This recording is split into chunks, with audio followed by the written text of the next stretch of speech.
Olá pessoal, vamos falar sobre a segunda lei da termodinâmica. Como nós vimos anteriormente, a princípio qualquer processo em que você tenha conservação da energia, você pode dizer que esse processo então é compatível com a primeira lei da termodinâmica, né? A primeira lei da termodinâmica diz o quê? Que se você tem então, para causar variações na energia interna do sistema, isso se dá por meio aí das trocas entre calor e o trabalho. Nós vimos que essa lei é uma lei de conservação. Bem, mas é importante notar que no nosso dia a dia, a gente tem uma certa sequência temporal no qual esses processos ocorrem. Ou seja, como essa energia é utilizada, não somente como ela é conservada. Nós notamos que tem processos que seguem uma sequência temporal muito bem definida. Tá? Eu vou colocar aqui um quadro com alguns exemplos. Então você tem aqui que você quando aquece a água dentro de uma panela, você nota que não é possível resfriar essa água devolvendo essa energia para a chama. Ou seja, é um processo de mão única. Se você freia um corpo, né, você vai causar ali um atrito entre ele e uma superfície, né, eu não consigo recuperar aquele calor que foi dissipado no aquecimento. Da mesma maneira que quando eu pego um ovo, né, quebro a casca ali, jogo ele na panela, num prato e faço um ovo mexido, eu não tenho como juntar novamente, né, separar novamente, perdão, o ovo com a gema. Ou seja, eu não posso separá-los novamente. Tudo isso são exemplos cotidianos, mas que levam a gente a pensar numa coisa. Há processos que são irreversíveis. Então, nós necessitamos então de uma outra lei, né, de um outro suporte aí da física para tentar descrever não só os processos onde a energia se conserva, mas nós estamos de uma lei que vinha dizer como resposta ao questionamento em quais sentidos os processos devem ocorrer. Em outras palavras, nós podemos dizer que a primeira lei diz a quantidade de energia que é necessária para realizar os processos. E, então, nós teremos nesse capítulo, vamos apresentar aí a segunda lei, que vai dizer como essa energia deve ser gasta. E a segunda lei da termodinâmica está relacionada com uma grandeza muito importante que nós chamamos de entropia.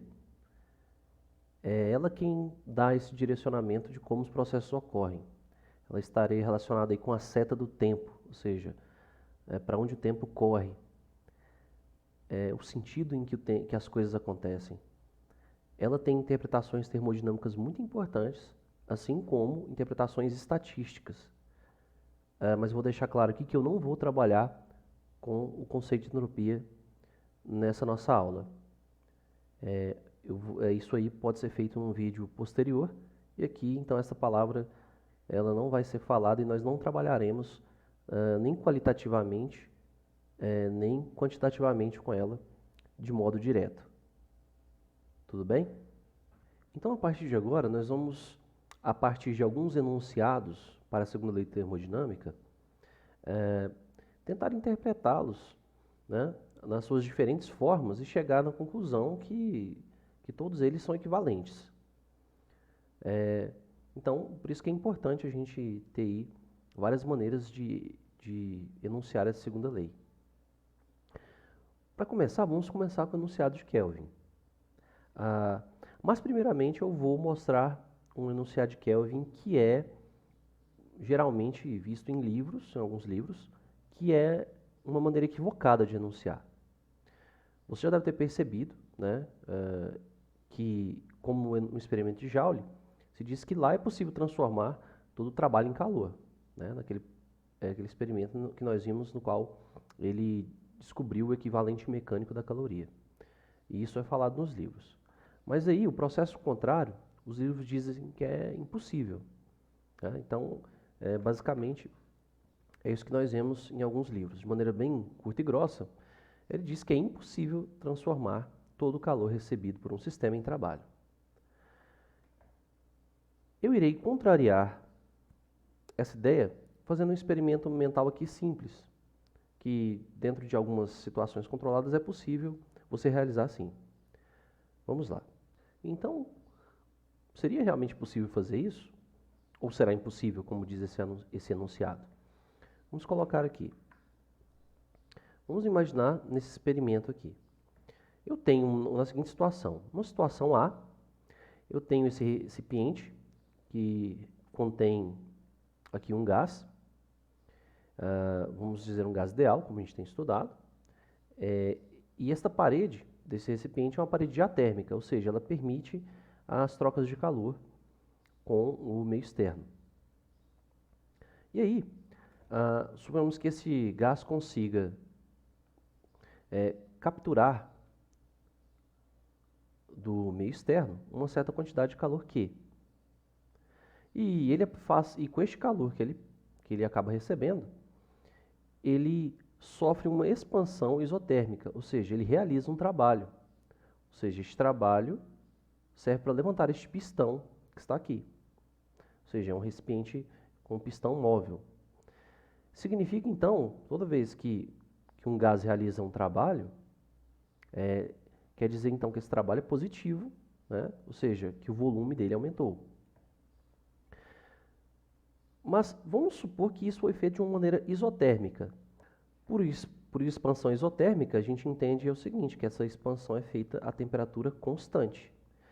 Nesse diagrama PV, como já é conhecido por vocês, das nossas últimas aulas, que quando você tem um processo isotérmico, pressão e volume variam de modo inversamente proporcional, ou seja, a pressão e o volume são inversamente proporcionais.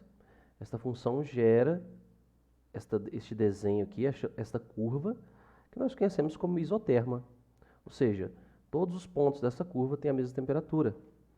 Significa então que este processo é um processo isotérmico, ou seja, que ΔT é igual a zero.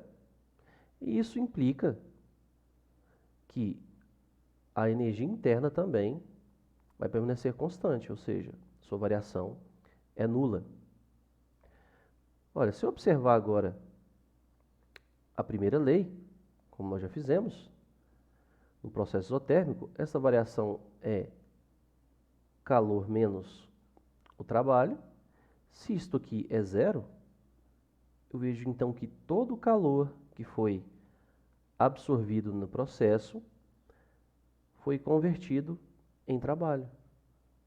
Ora, vejamos então que numa situação controlada, você pode sim transformar todo o calor em trabalho.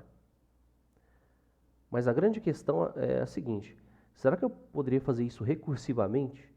Ou seja, de modo perpétuo, autoconsistente?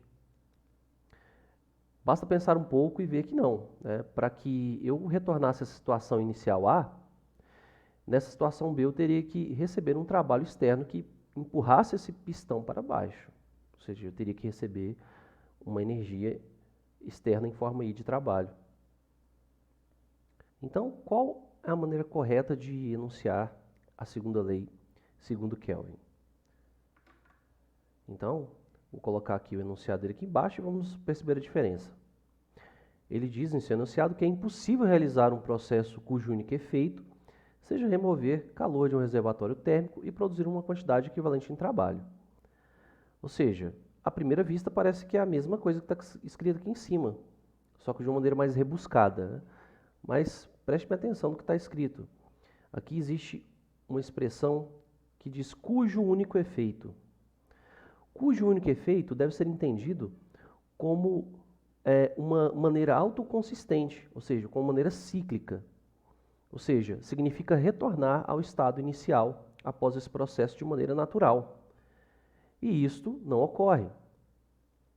Então, enfatizando, enquanto este enunciado diz que é impossível transformar todo o calor em trabalho, nós vimos que é possível. Só que Kelvin diz que, bem, isto é impossível se fosse um processo recursivo, ou seja, cíclico, infinito. Né? Então, nós vimos aí uma maneira de entender melhor o que vem a ser esse enunciado da segunda lei da termodinâmica.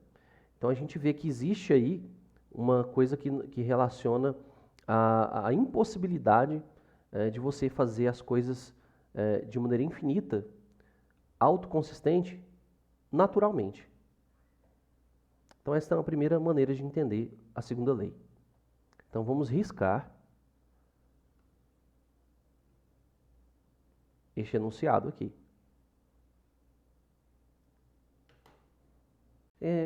O próximo passo é entender esse enunciado da segunda lei, só que agora sob a visão do enunciado de Clausius.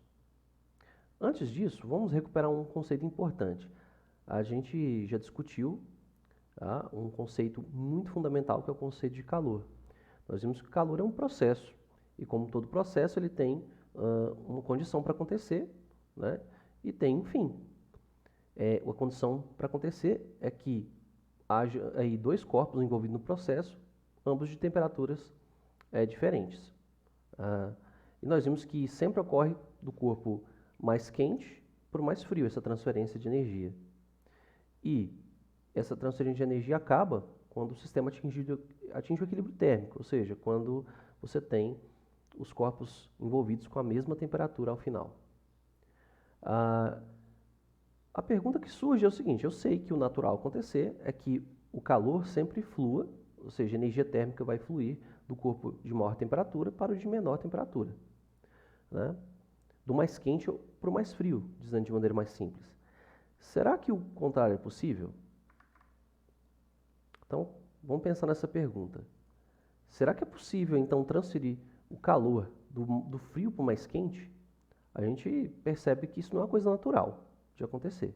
Isso não é um processo natural, não é um processo espontâneo.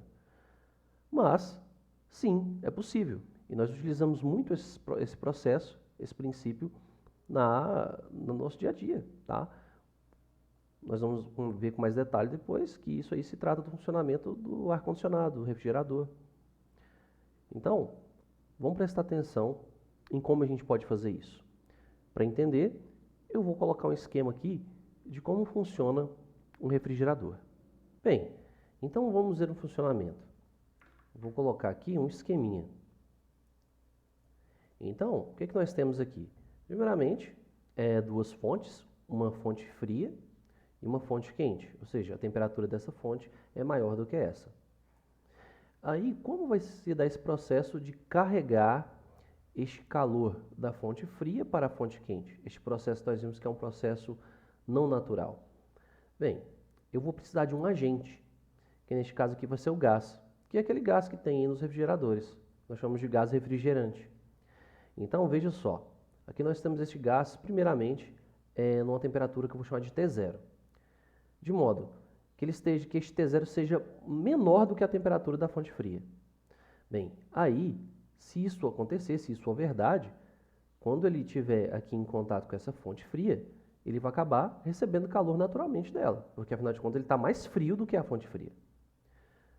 Então depois eu vou aquecer este gás a uma temperatura tal que aí ele já vai ter aquela energia que ele pegou dali e eu vou acrescer mais energia. E vou levar ele a uma temperatura T0', que desde que T0' seja maior do que a temperatura da fonte quente. Aqui eu esqueci de colocar, a temperatura tem que ser maior do que a temperatura T2. Certo? Aí, coloco este gás em contato com a fonte quente. Naturalmente, como ele está mais quente do que a fonte quente, ele vai liberar este calor para a fonte quente, até que ele entre em equilíbrio. Ou seja, através deste esquema, nós mostramos que é possível, sim, levar calor da fonte fria para a fonte quente. E este é um princípio de funcionamento aí dos ares condicionados, né, dos freezers, ou seja, qualquer aparelho refrigerador. Nós podemos também mostrar isso aqui em termos de um esquema no diagrama PV. Vamos ver? Bem, o esquema fica mais ou menos assim, que vai sintetizar esse processo. É sempre bom utilizar o diagrama para a gente aprender como é que trabalha com os processos termodinâmicos. Então, aqui, ó, de A para B, você fez o quê? Neste processo isotérmico, você fez uma expansão, o volume aumentando isotermicamente. Neste modelo, você vai fazer o quê? Você vai receber calor da fonte fria, certo? Aí você vai pegar este calor, você vai fazer o quê? Uma expansão, uma compressão adiabática, de modo que você não vai trocar calor, você vai reter esse calor aqui e vai levá-lo até uma temperatura maior. Aqui seria a fonte quente, ou seja, porque essa isoterma está numa temperatura maior do que essa isoterma aqui de baixo. Então, o processo CD. E isso, então, resume mais ou menos. Mas você percebe que nós vimos o que é um processo cíclico. Um processo cíclico seria fechado, né? Aqui, então, eu fiz de propósito um processo que não é cíclico, para mostrar que isso é possível. Mas vamos lá, será que isso é possível fazer de maneira cíclica? Bem, não naturalmente. Nada é de graça. A gente sabe que a gente tem que pagar um preço por isso. E aí vai entrar agora o enunciado de Clausius. Bem, o que diz o enunciado de Clausius? Então, vamos repetir aqui a fala dele. O enunciado de Clausius diz o seguinte, que é impossível realizar um processo cujo único efeito seja transferir calor do corpo frio para o corpo quente. Ou seja, em nenhum momento ele fala que é impossível tirar um calor de um corpo frio e levar para um quente. Ou seja, da mesma maneira que Kelvin fala, ou seja, isso é impossível ser feito de maneira cíclica e sem pagar nada, e sem ter um custo para isso. Ou seja, é possível, como nós vimos aqui, afinal de contas, nós utilizamos esse processo o tempo todo no nosso dia a dia. Só que o que nós temos no freezer, né, no ar-condicionado? Nós temos um motor. Nós temos um motor que vai fazer com que isso aconteça.